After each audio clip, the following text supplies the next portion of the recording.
ঝাড়গ্রামের সুবর্ণরেখা নদীর ওপর তৈরি ফেয়ারওয়েদার সেতু ভেঙে যাওয়ায় সাকরাইল ব্লক এবং নয়াগ্রাম ব্লকের সাথে যোগাযোগ বিচ্ছিন্ন হয়েছে।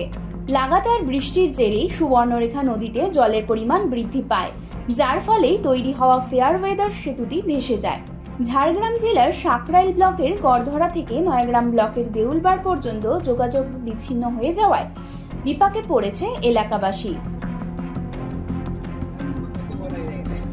আমাদের রামেশ্বর মন্দির এখানে একটা ঐতিহ্যপুরা দেউলবাড়া গ্রাম, অধিকাংশ সেদিকে হচ্ছে সাঁকরাইল, এদিকে হচ্ছে নয়াগ্রাম। আমাদের যোগাযোগের বিচ্ছিন্নতা খুব খারাপ। আমাদের প্রশাসনিক লেভেল থেকে সবাইকে আগে থেকে দরখাস্ত করা হয়েছিল, আমরা শুনেছি, আজ অবধি কোনো কার্যকারিতা হয়নি। এই দেউলবাড় থেকে গড়ধরা 1 কিলোমিটার রাস্তা, যদি ওইটা কংক্রিটের ব্যবস্থা করে দেন যাতে আমাদের এখানে যে ট্যুরিজম প্লেস আছে রামেশ্বর মন্দির এবং তপোবন, আমরা এখানে রোজগার করে খেতে পারি।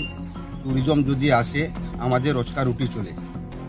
এখানে চাষবাস ব্যবস্থা ভালো নয়, যাতে এই রাস্তাটা যোগাযোগ ভালো উন্নয়ন হয় এবং কংক্রিটের ব্যবস্থা হয়, সেইটা দিদির কাছে আপত্তি জানাচ্ছি।